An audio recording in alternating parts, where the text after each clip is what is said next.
우리 옆분과 인사합니다. 예수님의 이름으로 사랑하고 축복합니다. 예수님의 이름으로 사랑하고 축복합니다. 여러분, 이번 2021년 정교인 여름성의 주제가 뭐죠? 네, 아멘입니다. 네, 뒤에 있죠. 한국말로는 아멘, 영어로는 Yes, we are입니다. 몇 달 전의 이야기입니다. 제가 주일 사역을 하고 집으로 가서요, 제가 이렇게 씻은 다음에 가장 먼저 하는 것이 뭐냐면 우리 아이들이 주일 예배를 잘 드렸는지 제가 체크를 합니다. 그래서 우리 큰애는 대학 청년에서, 둘째는 청소년에서, 셋째는 예꿈에서 다 각각 예배를 드리기 때문에 그 예배 시간에 지각은 하지 않았는지, 그리고 설교 말씀을 잘 들었는지, 경청을 했는지 꼼꼼하게 제가 물어봅니다. 어쩔 때는 대답을 아주 자신 있게 잘하는데요, 어쩔 때는 대답을 잘 못하는 경우도 있어요. 그날은 그 일을 이제 다 마치고 애들한테 다 물어본 다음에 제 아내가 저한테 갑자기 이런 얘기를 합니다. 당신 교회에서 별명이 뭔 줄 알아? 이러더라고요. 그래서 별명? 잘 모르겠는데, 그랬더니 사람들이 당신 AI라고 불러 이러더라고요. AI? 그 뭔 뜻인데? 그랬더니 왜 나를 AI로 부르지? 이랬더니 성도들이, 사람들이 당신을 보면 좀 로봇 같다라는 거죠. 네. 좋은 말로 하면 논리적이고 원칙적이고 규칙적인 사람이라고 보여지는데, 좀 나쁜 의미에서는 참 차갑고 냉정하고 그렇게 보인다라는 거죠. 그러면서 당신 좀 무표정하게 있지 말고 웃으면서 좀 다니라고. 얼마나 안 웃으면 사람들이 차갑게 여기고 로봇처럼 생각을 하겠느냐라고 하면서 저한테 좀 핀잔을 주더라고요. 성도들이 오해하는 거다.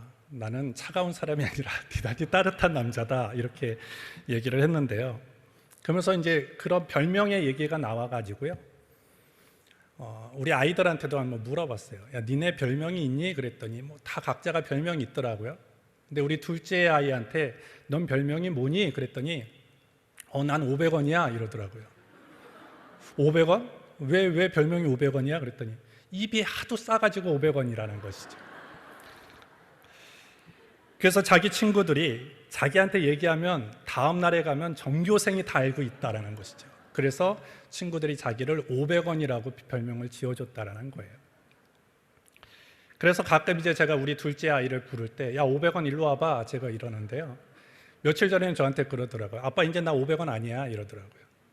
왜? 별명이 바뀌었어? 그랬더니 850원으로 바뀌었어 그러더라고요. 입이 조금 무거워져가지고 애들이 850원으로 별명을 바꿔줬다라는 거예요.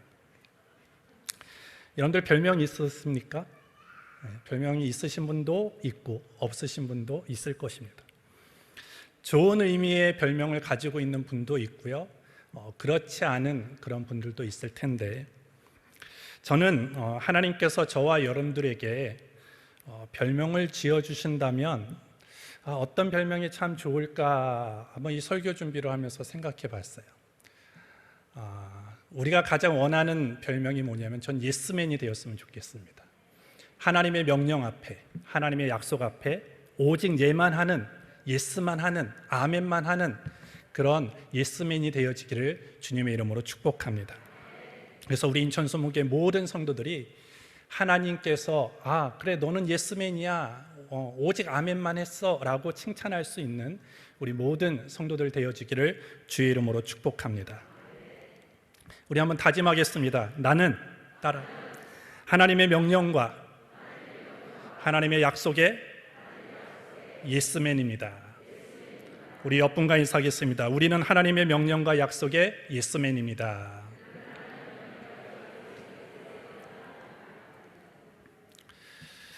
오늘 함께 읽은 사도행전 2장 37절부터 47절을 본문으로 우리 하나님이 부르시는 자들에게 하신 약속이라는 제목으로 잠시 주의 말씀을 전하겠습니다.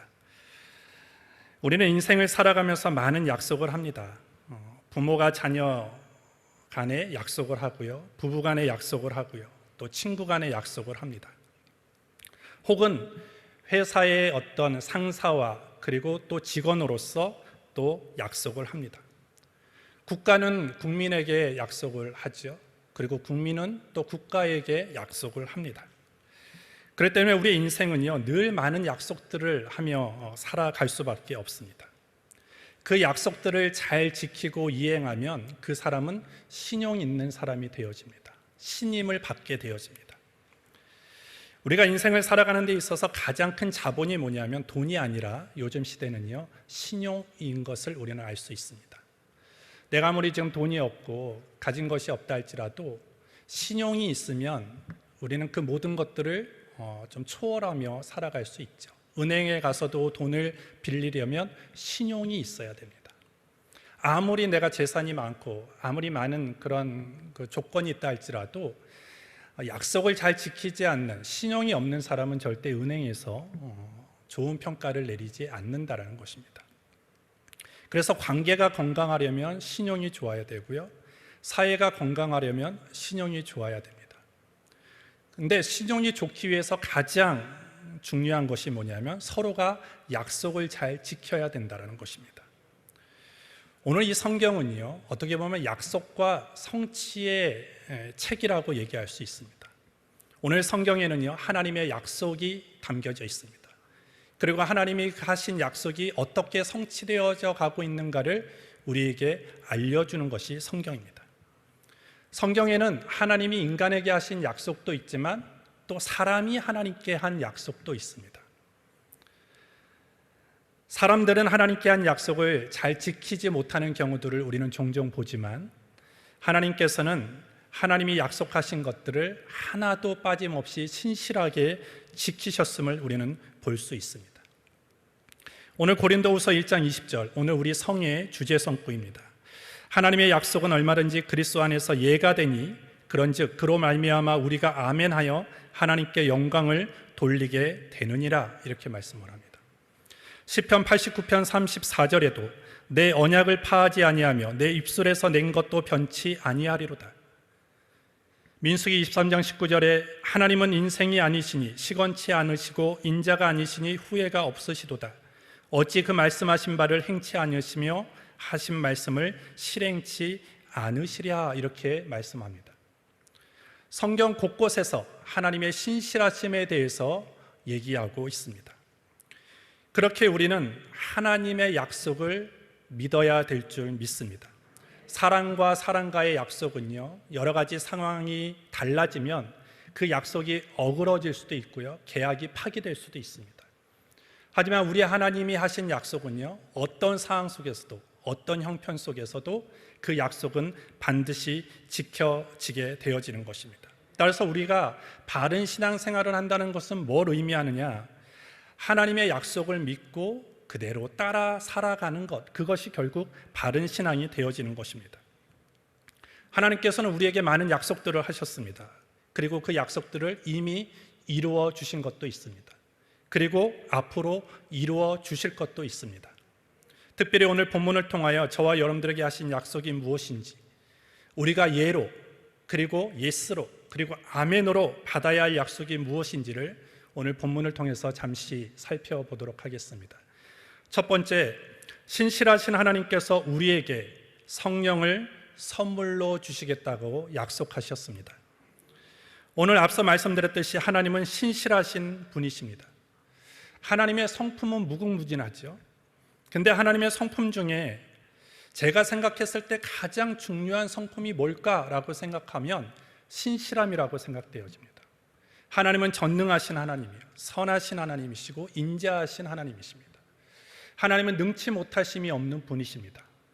그런데 아무리 능력이 있고 전능하다 할지라도 하나님이 약속하신 것들을 자꾸 번복하신다면, 그것을 지키지 아니하신다면 그것은 아무런 소용이 없게 되어지는 것입니다. 하지만 오늘 감사하게도 하나님께서는 우리의 연약한 사람들에게 하신 그 약속도 하나도 잊지 아니하시고 그 약속을 반드시 지키시는 분이시다라는 거예요. 하나님은 신실하시고 시건치 않으시고 거짓말하지 않는 분이심을 우리는 믿어야 하는 것입니다. 그렇다면 오늘 신실하신 하나님께서 우리에게 약속하신 것이 무엇인가라는 것입니다. 오늘 우리는 매 시간마다 하나님이 약속하신 것들에 대해서 우리는 지금 듣고 있습니다. 그런데 오늘 본문에서 하나님께서 그리스도 안에서 약속하신 것들이 또 있다라고 오늘 말씀하죠. 본문 38절부터 39절을 보십시오. 저희가 이 말을 듣고 마음에 찔려 베드로와 다른 사도들에게 물어 가로되 형제들아 우리가 어찌할꼬 하거늘 베드로가 가로되 너희가 회개하여 각각 예수 그리스도의 이름으로 세례를 받고 죄 사함을 얻으라. 그래야면 성령을 선물로 받으리니 이 약속은 너희와 너희 자녀와 모든 먼데 사람 곧 주 우리 하나님이 얼마든지 부르시는 자들에게 하신 것이라 하고 이렇게 말씀을 합니다. 하나님이 하신 약속이 무엇입니까? 성령을 주시겠다고, 성령을 선물로 주시겠다고 약속하셨습니다.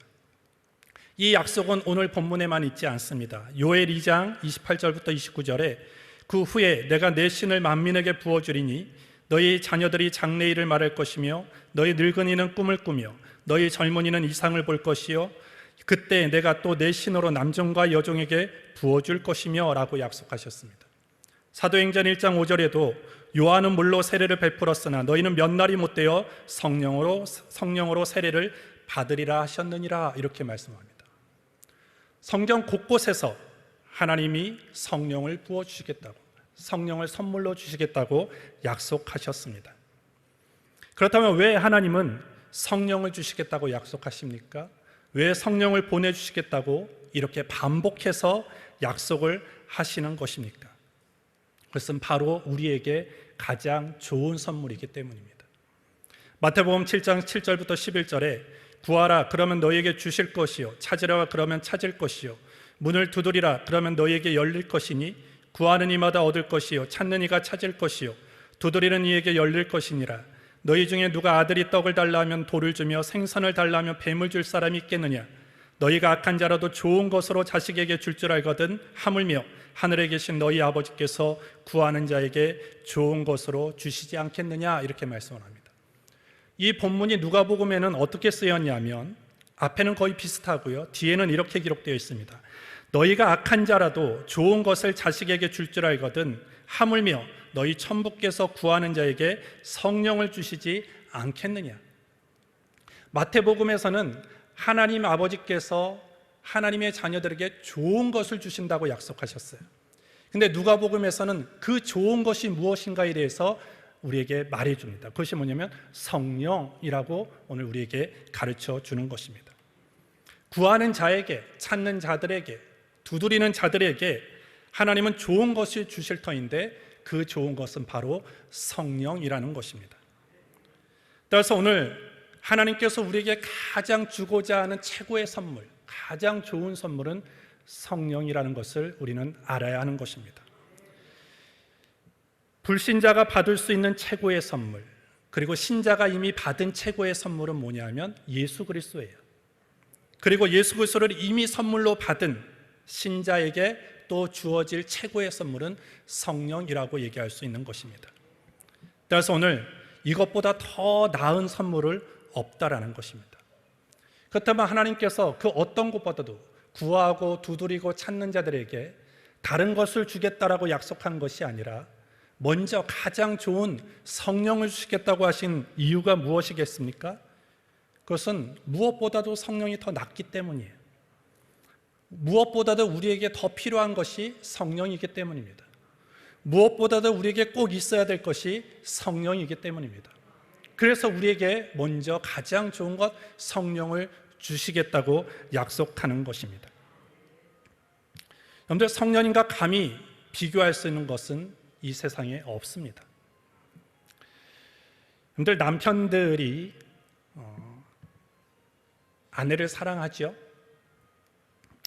남편들이 아내를 사랑하기 때문에 정말 좋은 것을 아내에게 선물로 주려고 해요.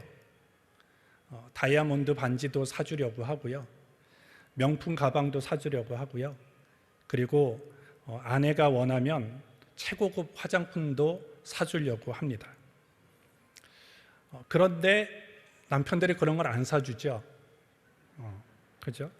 왜 그럽니까? 그것이 가장 좋은 선물이 아니기 때문이에요. 가장 좋은 선물은 뭐예요? 아내에게 있어서? 남편이에요.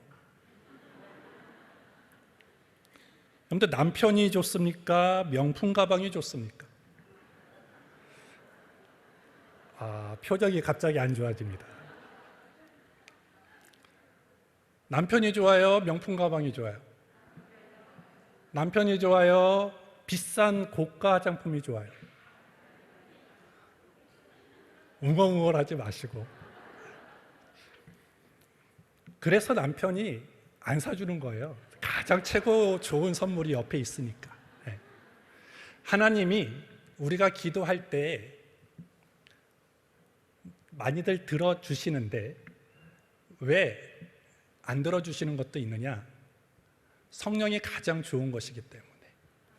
성령이 지금 우리에게 가장 필요하고 가장 더 나은 것이고 더 우선시되어야 하는 것이기 때문에 오늘 하나님은 우리에게 성령을 먼저 선물로 주시겠다고 약속하고 있는 것입니다. 그렇다면 오늘 성령님께서 어떤 분이시기 때문에 왜 하나님은 자꾸 성령을 선물로 먼저 주시겠다고 약속하는가? 성령님의 어떤 사역들은요 대단히 많습니다. 보편적인 사역도 있고요, 특별한 사역도 있는데 보편적인 사역은 어떤 중생의 사역이죠. 사람으로 하여금 예수 그리스도를 믿어 구원받게 하는 사역에 성령이 관여하십니다. 그리고 구원받은 자가 예수 그리스도를 닮아가는 성화의 사역에도 성령님이 관여를 하십니다.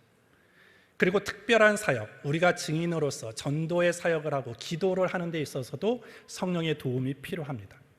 그런 사역들에 성령이 함께 하셔야지만 되는데 그것보다도 더 중요한 이유가 뭐냐면 성령님은 보혜사이기 때문입니다. 요한복음 16장 7절에 그러하나 내가 너에게 실상을 말하노니 내가 떠나가는 것이 너에게 유익이라. 내가 떠나가지 아니하면 보혜사가 너희에게로 오시지 아니할 것이요 가면 내가 그를 너희에게로 보내리라. 이렇게 말씀합니다. 제자들에게 내가 너희를 떠날 것이다. 제자들이 말리죠. 지금도 스승이 있어도 우리가 힘들고 어렵고 많은 고난이 지금 눈앞에 있는데 스승마저도 우리의 곁을 떠나가면 우리가 어떻게 이 난국을 그리고 이 어려움, 이 시간들을 우리가 어떻게 이겨갈 수 있을까라고 하는 그 두려움 때문에 오늘 예수님이 떠나가는 것을 원하지 않았습니다. 그런데 예수님이 뭐라고 얘기합니까? 내가 너희를 떠나가는 것이 너에게는 유익이라고 얘기를 합니다. 왜? 내가 떠나가야지만 보혜사 성령이 오시기 때문입니다. 왜 보혜사 성령이 오시는 것이 유익합니까? 오늘 예수님은 육체를 입고 오셨어요. 완전한 하나님이자 완전한 이기 때문에 육체의 몸을 입고 오셔서요 어디나 가실 수 있는 분이 아니에요. 갈릴리에 있으면 갈릴리에서만 사역을 하셔야 됩니다. 베들레헴에 가시면 베들레헴에만 사역을 하셔야 됩니다. 그런데 오늘 보혜사 성령이 영으로 오시면 어떻게 합니까? 제자들이 그 고난과 핍박 가운데 다 멀리 흩어진다 할지라도 그 보혜사 성령님이 각 사람마다 마음 가운데 내주하시고 동행하시고 함께하여 주셔서 그들을 위로하시고 그들을 위해서 중보하시면서 그들의 협력자가 되어 주시기 때문이라는 것이죠. 그래서 오늘 예수님은 내가 떠나가는 곳 오히려 너희에게 보혜사 성령이 오는 것이 너희에게는 참 유익이다라고 오늘 말씀하고 있는 것입니다. 따라서 오늘 그렇기 때문에 오늘 우리 안에 오셔서 매 순간순간마다 거하시면서 우리와 동행하시고 우리에게 위로와 그리고 평안과 능력을 주시는 성령님을 우리는 날마다 사모해야 될 줄 믿습니다. 성령님을 날마다 구해야 될 줄 믿습니다. 하나님의 그 성령의 선물을 주겠다고 하신 약속 앞에 우리가 아멘하며 화답할 수 있는 우리 모두가 되어지기를 예수님의 이름으로 축복합니다. 두 번째로 하나님께서 약속하신 선물인 성령을 받으려면 우리는 어떻게 해야 하는가? 오늘 베드로는요 이 2장의 이 베드로의 설교를 통해서 무엇을 얘기하냐면요 지금 유대인들이 혼란스러워하는 것이 있습니다. 갑자기 제자들과 120명이나 되는 사람들이요 전혀 다른 언어를 얘기를 합니다. 그들이 배워본 적도 없고 그들이 뭔가 교육을 받은 언어로 얘기하지 않습니다. 이게 어찌 된 일인가? 이렇게 묻죠. 그러했을 때 베드로는 이 모든 것들은, 이 기이한 행동들은 그들이 술 취함 때문이 아니라 성령의 임함이다.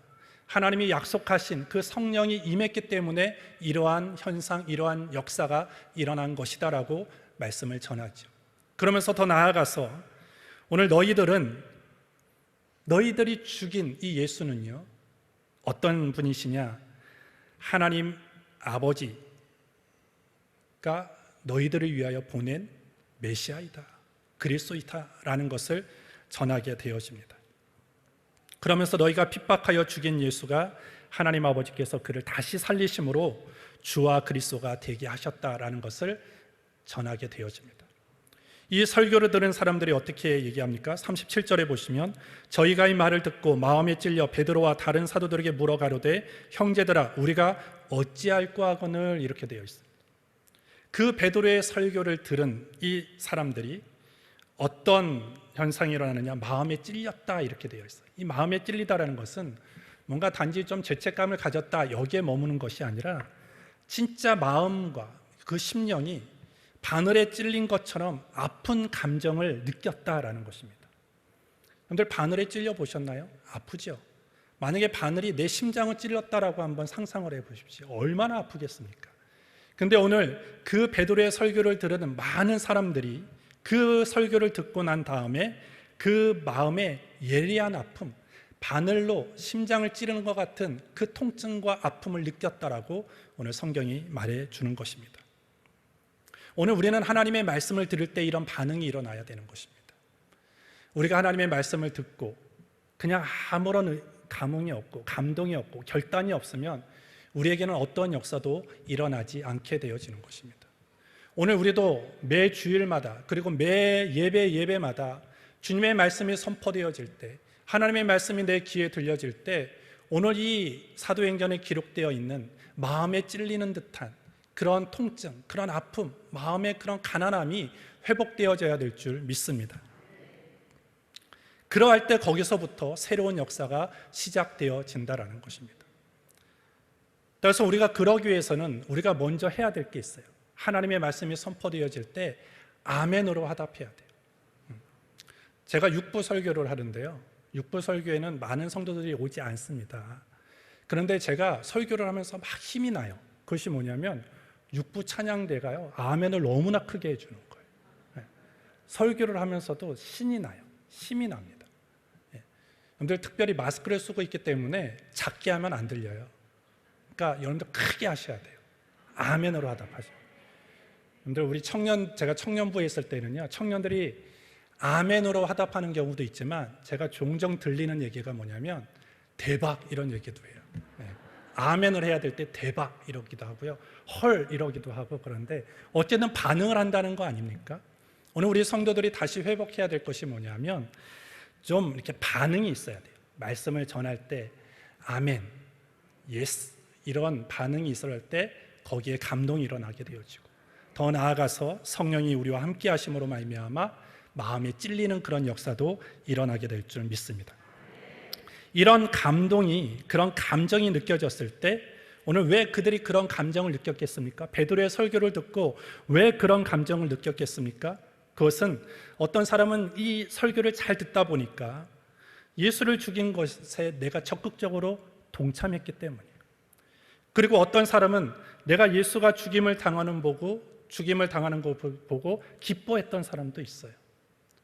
적극적으로 가담하거나 기뻐하지는 않았더라도 내가 그 죽음을 막지 않은 채 소극적으로 저 멀리 그냥 서 있었던 사람도 있었다라는 거죠. 어쨌든 적극적으로 예수를 죽이는 일에 가담했든 아니면 소극적으로 그 자리에 그냥 있었든지 간에 모든 사람들이 그 설교를 들을 때 내가 예수를 죽인 사람이구나, 내가 예수를 죽음에 대해서 나도 어느 정도 거기에 대한 책임이 있구나라는 것을 깨닫게 되어지는 거예요.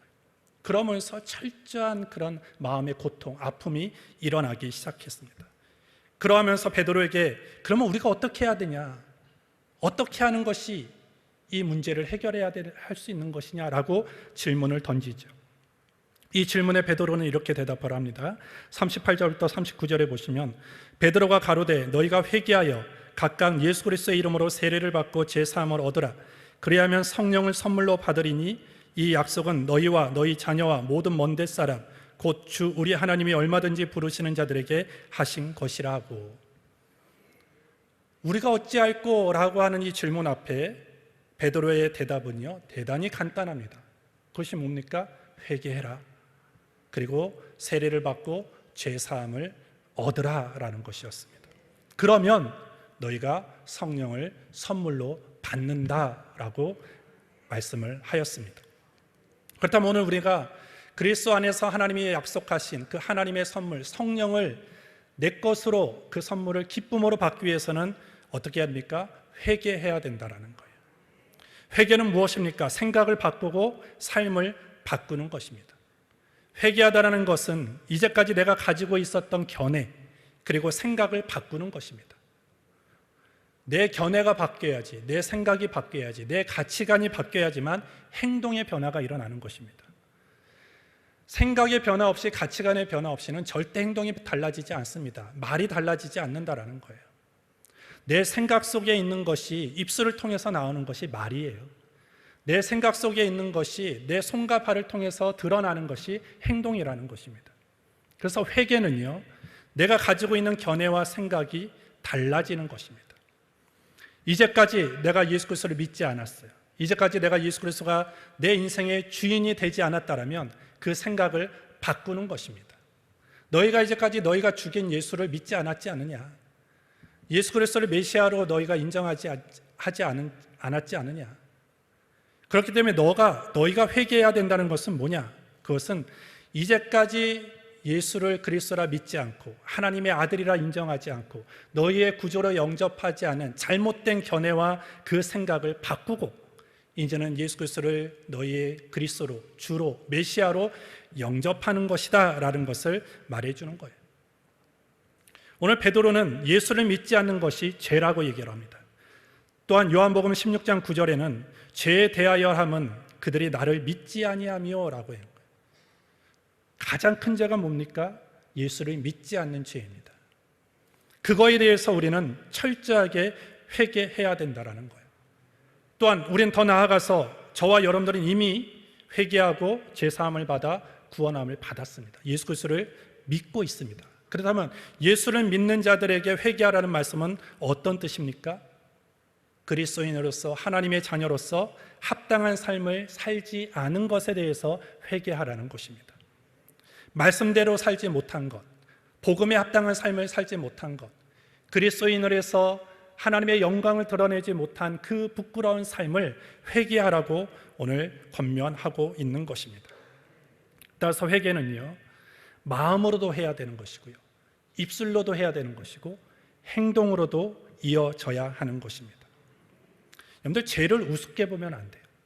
죄를 너무나 우습게 여기고 쉽게 다루면요, 그 죄가 습관이 되어버립니다. 그리고 그 습관이 지속되다 보면 그것이 내 삶의 일부가 되어질 수밖에 없어요. 결국은 죄로 인해서 죄가 내 습관이 되어지고 그것이 내 인생의 일부분이 되어진다면 결코 우리는 자유한 삶을 살아갈 수 없습니다. 늘 죄에 얽매여서 그 사단의 정죄의 공격을 받으면서 우리는 살아갈 수밖에 없죠. 하지만 오늘 우리가 죄를 우습게 여기는 것이 아니라 죄 앞에 철저하게 그 죄를 증오하고 미워하고 그 죄가 나를 올가매려고 할 때 우리는 철저하게 하나님 앞에 회개할 때 불신앙의 죄, 불순종의 죄, 내 어떤 잘못된 습관의 죄들, 그런 것들을 철저하게 회개할 때 우리는 자유함을 얻을 수 있게 되어지는 거예요. 근데 우리는 왜 회개하지 못하느냐? 고통스럽다라는 거예요. 회개하는 시간이 얼마나 고통스럽습니까? 내 안에 숨겨져 있는 모든 것들을 완전히 드러내야 되는 거예요. 부끄러운 죄, 내 어떤 치부를 낱낱하게 드러내야 되는 시간이기 때문에 사람들이 회개를 그렇게 철저하게 하려고 하지 않아요. 왜? 고통스럽기 때문이에요. 하지만 여러분들, 회개는요, 변장된 축복이라는 거예요. 고통스럽지만, 그 시간이 힘들지만 우리가 그럼에도 불구하고 철저하게 하나님 앞에 회개할 때 그 용서함을 받고 자유함을 얻고 또 하나님이 주시는 평안을 얻게 되어지는 것입니다. 그래서 우리는 날마다 회개하는 회개의 삶을 살아갈 수 있는 우리 모두가 되기를 예수님의 이름으로 축복합니다. 우리가 또한 성령을 선물로 받으려면 세례를 받으라는 거예요. 여러분들 여기서 회개를 하라고 한 다음에 바로 베드로는 너희는 예수 그리스도의 이름으로 세례를 받으라라고 명령을 합니다. 여기서 예수 그리스도의 이름으로 세례를 받는다는 것은 예수 그리스도의 이름으로 세례를 베풀거나 세례를 받으라는 의미보다는 좀 더 정확한 의미는 뭐냐 하면 내가 회개와 믿음을 통해서 예수 그리스도를 영접한 자들은 예수가 내 인생의 주인인 것을, 그리고 예수가 내 삶의 구주인 것을 인정하고 고백하는 행동이 필요하다라는 거예요. 즉 우리가 그 세례를 받는다는 것은 내가 죄인이라는 것을 공적으로 인정하는 것입니다. 나의 모든 과거를 예수님의 십자가에 못 박는다는 그런 선포를 하는 것입니다. 나는 이제 옛사람이 죽고 나는 그리스도 안에서 새 사람이 되었다는 것을 공적으로 고백하는 것입니다. 결국 침례를 얘기하는 것이죠. 여러분들 그래서 침례가 대단히 중요해요. 우리 여러분들 내가 전도한 사람이 빨리 침례 받기를 원하시죠. 그래서 제가 침례 문답을 해보면요 간혹 이런 분들이 있습니다. 너무나 내가 전도한 사람을 빨리 침례 받고 싶어 하는 마음으로 막 데리고 와요. 침례 받자고. 근데 침례 문답을 하다 보면 구원의 확신이 없어요. 그런데도 침례를 해달라고 하는 거예요. 그것은 침례의 의미를 잘 모르는 것입니다. 침례는 내가 예수를 믿고 구원받은 자가 모든 사람 앞에 나는 이제 하나님의 자녀가 되었습니다. 예수님이 나의 구주이십니다. 내 옛사람은 죽었습니다. 나는 그리스도 안에서 새 사람으로서 나는 복음에 합당한 삶을 살아가기로 약속합니다라는 것을 모든 사람 앞에 공식적으로 고백하는 자리입니다.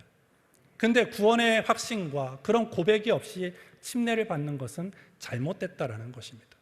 오늘 예수 그리스도의 이름으로 세례를 받으라는 것은 모든 사람 앞에 너의 믿음을 공적으로 고백하라는 것입니다.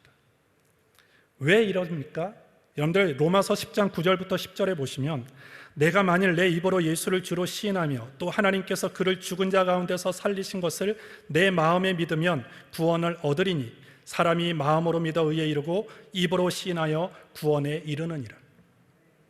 왜 입으로 예수를 주라고 시인해야만 구원을 받을 수 있습니까? 그냥 마음으로 믿으면 되는데 왜 꼭 입으로 시인하라고 얘기를 합니까? 그 당시에 로마의 압제 사항 속에서요 오직 사람의 주인은요 로마 황제밖에 될 수 없었습니다. 근데 그런 어려운 가운데 다른 로마 황제가 아닌 다른 사람을 향해서 내 주인이다라고 얘기를 하면요 온갖 핍박이 다가올 수밖에, 박해가 오는 것입니다. 그러한 어려운 가운데 오늘 예수님이 말씀하시는 건 뭐예요? 사도 바울을 통해서 하나님이 요구하시는 건 뭡니까? 너희가 마음으로 믿은 것을 입으로 시인하라는 거예요. 모든 사람 앞에 나는 이제 하나님의 자녀가 되었습니다. 나는 이제 옛사람이 죽었습니다. 나는 새로운 사람으로서 하나님의 자녀로서 살겠습니다라는 것을 모든 사람들에게 공식적으로 약속하라는 것입니다. 오늘 우리가 성령을 선물로 받는 방법도 그런 것이죠. 오늘 베드로가 뭐라고 얘기하는 거예요? 회개해라. 회개했다면 이제는 내가 믿음의 사람이 되었다. 나는 예수를 주로 고백한 사람이다. 오늘 예수님만이 내 인생의 주인이시다라는 것을 모든 사람 앞에 공적으로 선포하라는 것입니다. 그러할 때 성령을 선물로 받을 수 있다. 이렇게 얘기하는 것이죠. 오늘 여러분들 예수 믿는 것이 부끄러워서는 안 되는 거예요. 특별히 우리 코로나 시대이죠.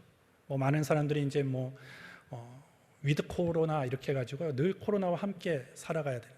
점차적으로 어떤 기독교인과 그리스도인과 교회가 세상으로부터 좋은 인식으로 남지 않고 있습니다. 그렇기 때문에 우리 스스로도 세상 가운데 직장 생활 속에서 내가 그리스도인 것을 잘 얘기하지 못하고 우리가 위축되면서 살아가는데요. 절대 우리는 부끄러워해서는 안 되는 거예요.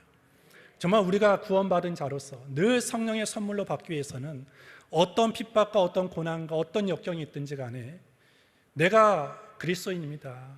주님이 예수가 그리스도이십니다. 하나님의 아들이십니다.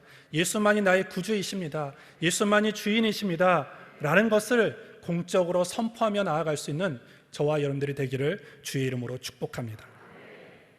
세 번째로, 오늘 본문에는 나오지 않지만 성령을 선물로 받기 위해서는 간절히 기도해야 됩니다. 오늘 본문에서는 회개해라, 그리고 예수 그리스도의 이름으로 세례를 받으라, 그러면 성령을 선물로 받을 것이다 라고 약속을 했는데, 좀 더 하나를 덧붙이자면 기도해야 된다는 거예요. 누가복음 11장 13절에 너희가 악한 자라도 좋은 것을 자식에게 줄 줄 알거든 하물며 너희 천부께서 구하는 자에게 성령을 주시지 않겠느냐 하시니라. 오늘 누가복음 11장 13절 앞쪽에 보면 계속 뭘 얘기하냐면 기도에 대해서 얘기를 합니다. 간청하는 기도, 그리고 너희는 구해라, 두드려라, 찾으라, 자꾸 그런 기도에 대해서 말씀을 하는 것입니다. 특별히 우리가 성령을 선물로 받기 위해서는 간청하는 기도가 있어야 돼요. 오늘 누가복음 11장 이 본문을 보시면요, 이런 얘기가 나오죠. 어떤 친구가 밤에 자기 집을 방문을 합니다. 근데 그 당시의 문화에서는요, 밤늦게 오더라도 그 온 손님을 잘 지극정성해서 접대를 해야 되는 거예요. 근데 자기는 지금 먹을 게 없는 거예요. 그래서 옆집에 내 친구가 있는데 내 친구에게 부탁을 하면 그 집에서는 먹을 것을 주겠지라고 하면서 옆집에 가서 우리 집에 손님이 왔으니까 먹을 것은 좀 달라라고 요청을 합니다. 그 친구가 이제 귀찮은 것이죠. 이미 잠자리에 들려고 하는데 뭐 이 시간에 자꾸 와서 문을 두드리고 하느냐. 처음에는 안 주려고 합니다. 근데 나중에는 그 친구의 요청을 들어줬다라고 얘기합니까? 왜? 간청하는 것 때문에. 그 나를 귀찮게 하고 나를 계속 힘들게 하는 그 끈질긴 간청함이 내가 그 친구에게 먹을 것을 주도록 했다라는 거예요. 그러면서 계속 나오는 이유가 그렇게 기도했을 때 결국은 하나님께서는 구하는 자에게 성령을 주시겠다라고 약속하는 것입니다. 여러분들, 간청함이라는 뜻에는요, 뭐가 있냐면 담대함이라는 뜻이 숨겨져 있어요. 뻔뻔함이라는 그런 뜻이 숨겨져 있습니다. 오늘 우리가 성령을 선물로 받기 위해서는요, 하나님께 이런 담대함으로 기도해야 돼요. 뻔뻔함을 가지고 기도해야 되는 것입니다. 주면 주고 말면 말고, 주면 좋고 아니면 말고, 이런 식으로 내가 성령을 선물로 달라고 하면 하나님이 주시지 않습니다. 회개하고 예수 그리스도의 이름으로 세례를 받고 그 다음에 이 강청하는 기도를 가지고 하나님, 나에게도 성령을 선물로 주옵소서. 하나님, 오늘도 나에게 성령을 부어 주옵소서. 성령의 기름 부음을 더하여 주옵소서 라고 우리가 끈질기게 기도할 때 오늘 하나님께서 저와 여러분들에게 성령을 선물로 주시게 될 줄 믿습니다. 자꾸 우리 가정 얘기를 하는데 우리 아이들이 항상 그런 얘기를 해요. 아빠, 나를 설교에 써먹지 마세요, 이런 얘기를 하는데요. 우리 막내가 지금 이제 이 코로나 때문에 학교를 잘 이렇게 불규칙적으로 가니까요, 생활 리듬이 완전히 깨졌어요. 그래서 얘는 초저녁에 자고요, 밤을 샙니다.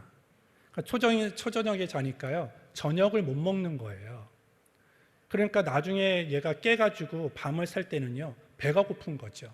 배가 고픈데 지가 뭘 하나 해 먹을 수 없어요. 가스레인지를 킬 수도 없고 뭘 할 수도 없으니까 배가 고프니까 어떻게 하느냐, 제가 자고 있는, 아내와 자고 있는 방에 들어와요. 들어와서 바시락 거려요.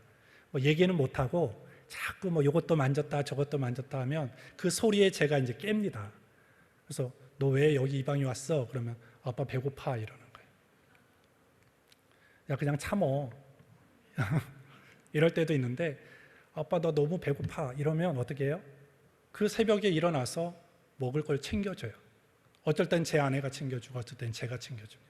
그러면서 꼭 당부를 하죠. 너 다음부터 밥 먹을 때 안 먹으면 국물도 없어. 절대 밥 못 먹어. 이러지만 또 다음날 또 와서 아빠 배고파 그러면 또 일어나서 또 밥을 챙겨줍니다.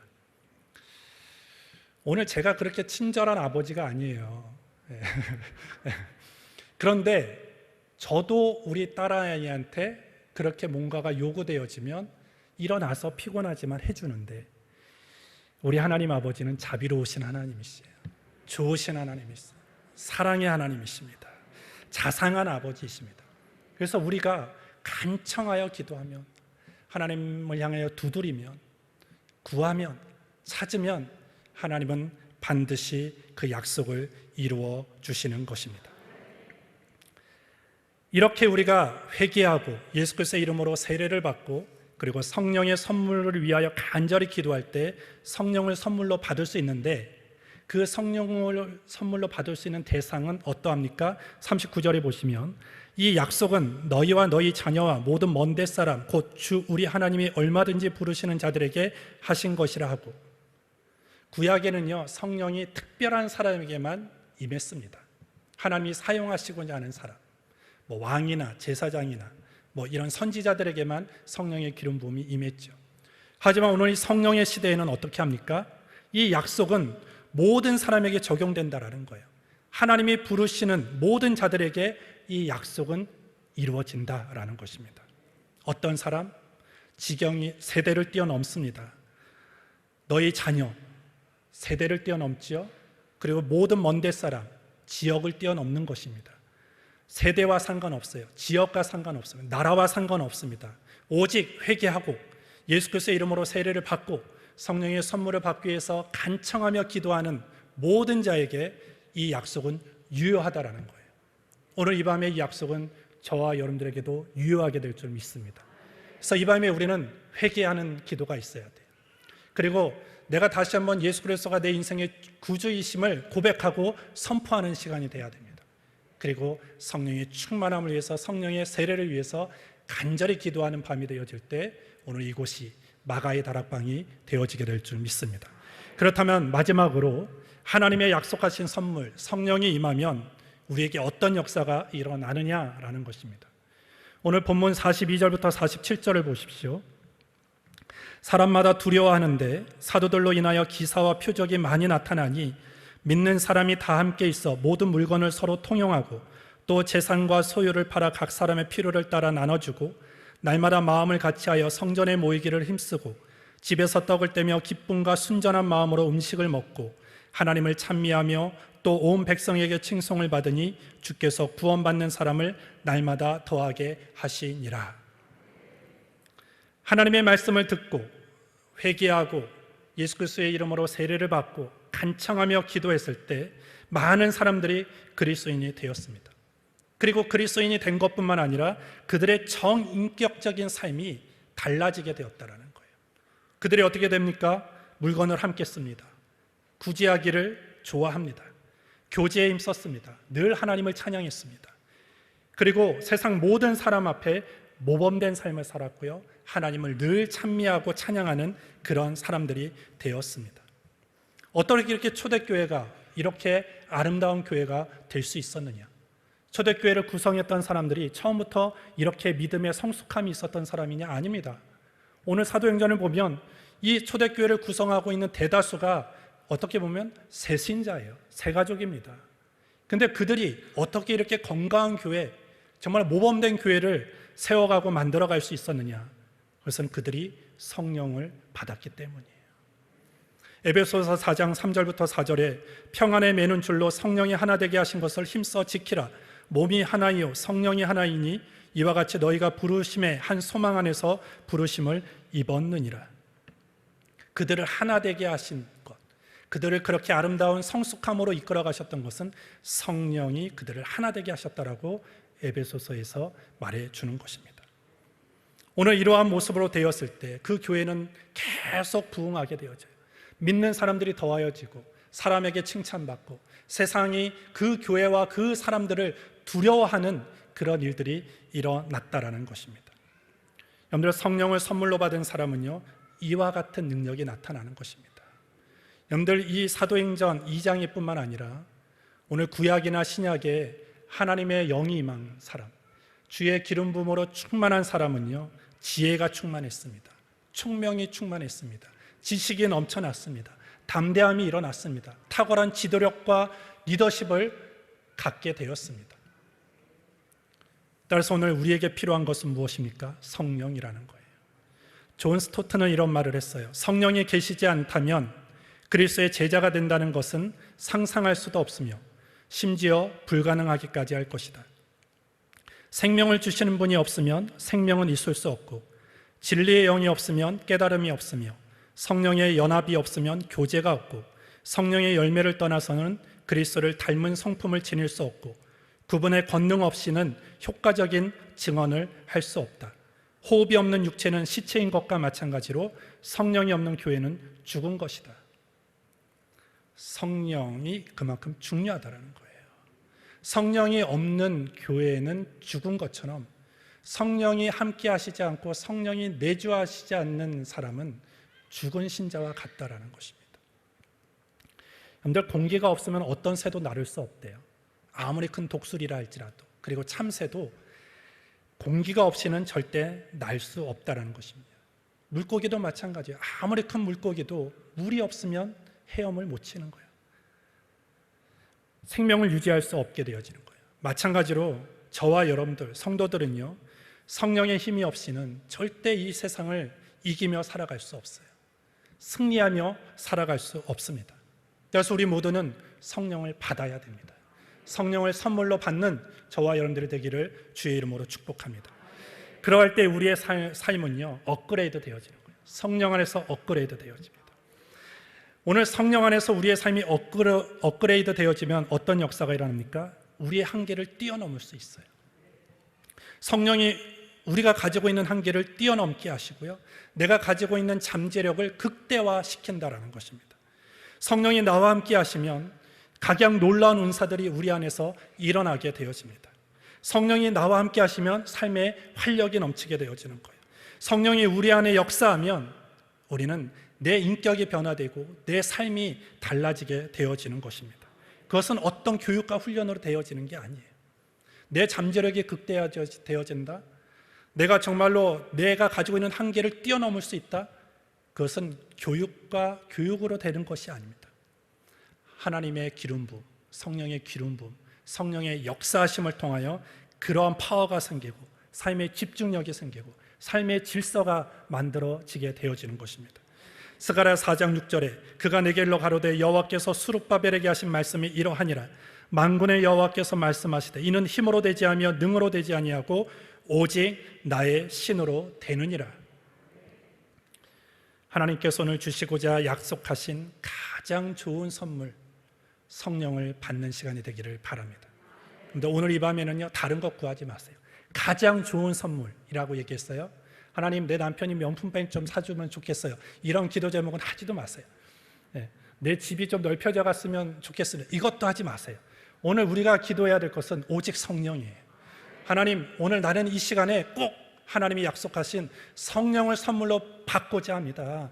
성령을 선물로 나는 받기를 간절히 기도합니다라고 할 때 오늘 하나님은 반드시 그것을 구하는 자, 두드리는 자에게 성령을 주시게 되어지는 것입니다. 그것을 받으면 우리의 삶에 묶였던 것들이 풀어지게 되어져요. 억눌렀던 자들이 자유함을 얻습니다. 여러 가지 제 정죄감과 문제 가운데 갇혀있는 자들이 노임을 당하게 되어지는 것입니다. 그러할 때 우리는 더 멋지고 더 아름답고 더 풍성한 인생이 되어진다라는 것입니다. 그러한 약속을 믿고 오늘도 믿음으로 기도하는 밤이 되기를 주의 이름으로 축복합니다. 하나님 아버지, 감사합니다. 오늘도 이 밤에 하나님의 전으로 불러주셔서 하나님을 예배할 수 있는 은혜를 허락해 주신 것을 감사합니다. 오늘 하나님이 부르시는 자들에게 하나님은 약속하셨습니다.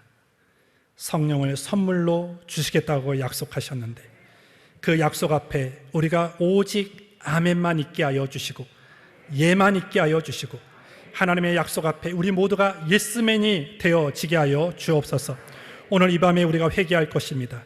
다시 한번 예수 그리스도의 이름으로 세례를 받으며 예수가 나의 구주시며 나의 구제주시며 내 인생의 주인이심을 믿음으로 선포하며 고백할 것입니다.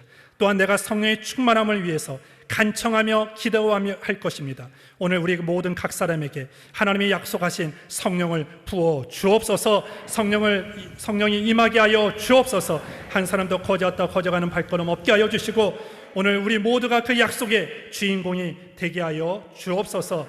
예수님의 이름으로 기도합니다. 아멘.